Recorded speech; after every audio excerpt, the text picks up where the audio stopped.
La raison pour laquelle on continue à jeûner, on doit une fois de temps en temps s'arrêter, faire un break. On est parti pour 2000 ans, on est revenu, mais on n'est pas complètement revenu. Il y a encore plein de juifs qui sont pas là. Il y a encore des dissensions des fois graves à l'intérieur du peuple juif. Alors, Tzom Gedalia va donner cette dimension-là.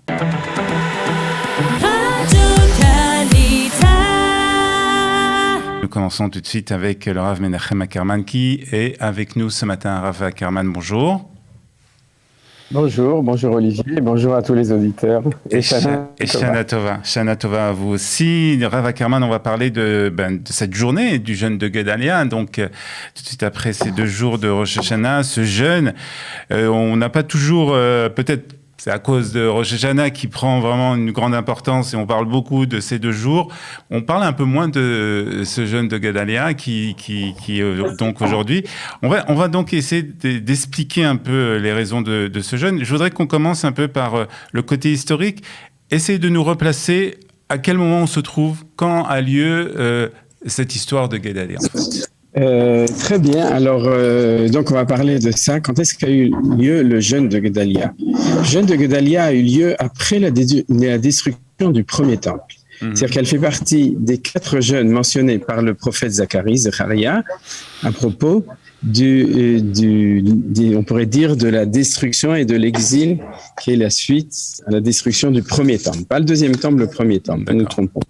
Donc, on se trouve à la destruction du premier temple, les Juifs sont exilés, ils sont partis d'Israël, et il reste un petit noyau, on va dire, en Eretz Israël. Alors, comme je vous ai dit, vous savez, il y a 4 nouvelles ans.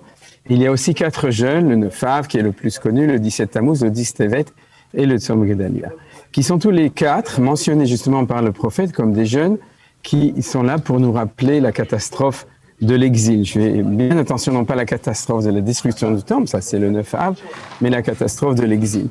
Et ce qui est intéressant, c'est que en fait, s'il y a 4 jeûnes, c'est pas pour dire 4 fois nous avons fauté, le temple a été détruit.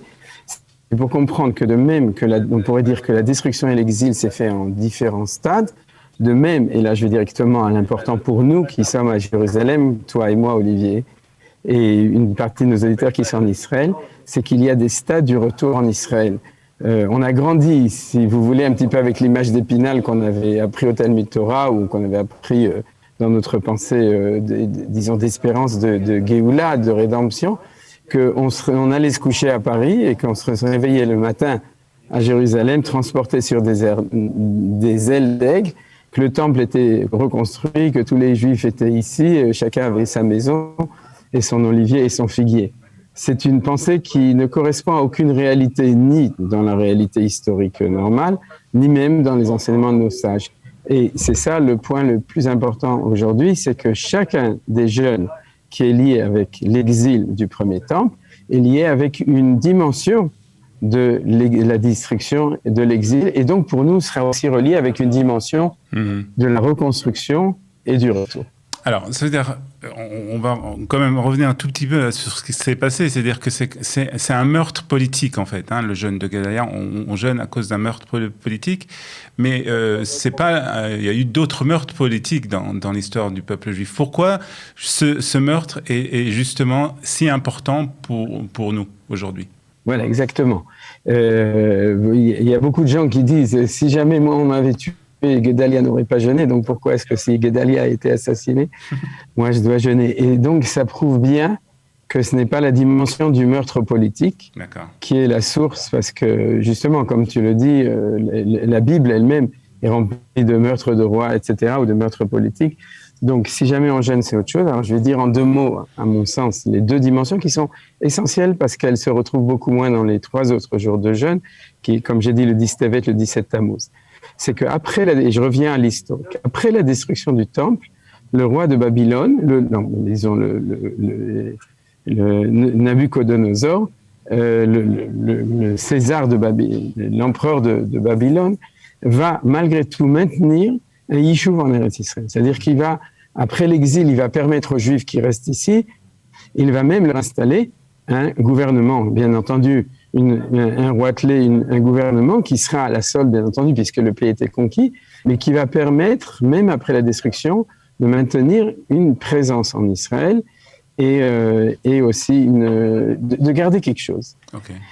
Et celui qui était donc nommé à la tête, c'était Guédalia, Ben Achikam, et une partie de Juifs qui étaient plutôt, on pourrait dire, des zélotes, qui pensaient que c'était du tout ou rien, ont décidé que, puisqu'il était à la solde du roi, de l'empereur de Babylone, à ce moment-là, il fallait le liquider. Et là, en fait, le résultat de ça va être assez catastrophique.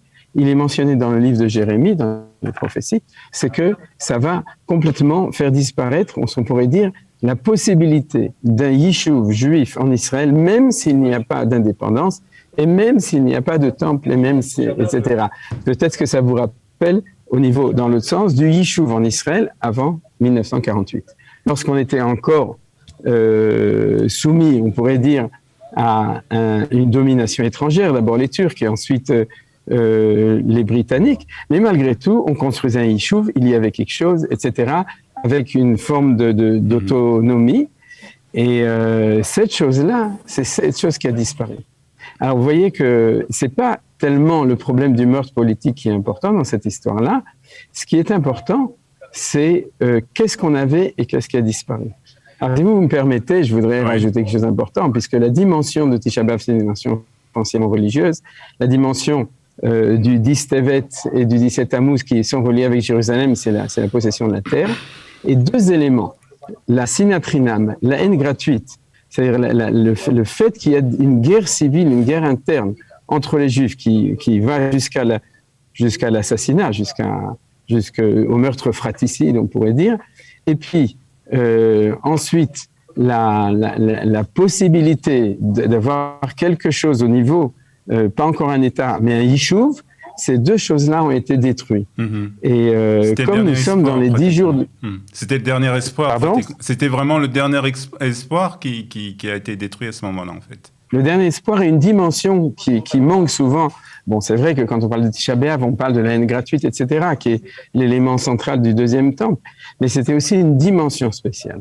C'est-à-dire, si on fait par exemple un constat dans le retour, aujourd'hui, on sait que la raison, disons, on pourrait dire les événements de Tzom Gedalia, perte d'indépendance absolue et manque de cohésion intérieure du peuple juif ont été réparés, puisqu'on a un État, parce qu'on a un État aussi de Juifs qui agissent ensemble.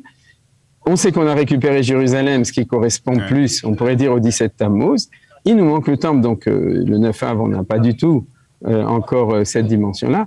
Mais si vous voulez, d'abord, on doit comprendre à quoi correspond le Tzom Gedalia, comme j'ai dit, et ensuite, constater que dans le retour, on opère dans l'autre sens. Mmh. Donc c'est la raison pour laquelle on continue de jeûner aujourd'hui. Alors, ouais, on pourrait dire comme ça. On ne peut pas prendre de petit déjeuner ni de grand déjeuner, c'est vrai, tu as raison. La raison pour laquelle on continue à jeûner, c'est une bonne question. Pour Tisha B'Av, il n'y a pas de problème. Mais même pour aujourd'hui, je pense qu'on doit, une fois de temps en temps, s'arrêter, faire un break et dire, est-ce que c'est vraiment complètement restitué? Alors, si tu veux, au niveau de l'État, oui. Au niveau de la cohésion du peuple juif, bien entendu, c'est extraordinaire ce qui se passe en Israël. Mais il y a encore, une fois par an, on peut s'arrêter 2 minutes, jeûner et dire, on est parti pour 2000 ans, on est revenu, mais on n'est pas complètement revenu. Il y a encore plein de juifs qui sont pas là. Il y a encore des dissensions, des fois graves à l'intérieur du peuple juif. Alors, Tzom Gedalia va donner cette dimension-là. Et ce que je trouve toujours très bien, d'abord, après Rosh Hashanah, on a tellement mangé 2 jours que c'est pas grave de jeûner une journée. Mais surtout, ce que je pense qu'on est dans le premier jour des 10 jours de pénitence, on appelle en français. Ça fait plutôt penser aux pénitenciers, ceux qui s'en évadent, mais je dirais plutôt les 10 jours de Teshuvah, de retour. Et tu sais quoi? C'est pas mal. Le premier jour, commencer ces 10 jours avec un petit jeûne. Et puis se poser des questions. Très bien. Merci beaucoup, Rav Menachem Ackerman, de ces explications concernant le jeûne de Gedalia que nous sommes en train de vivre actuellement. Merci en tout cas de ces explications et Shana Tova. Shana Tova.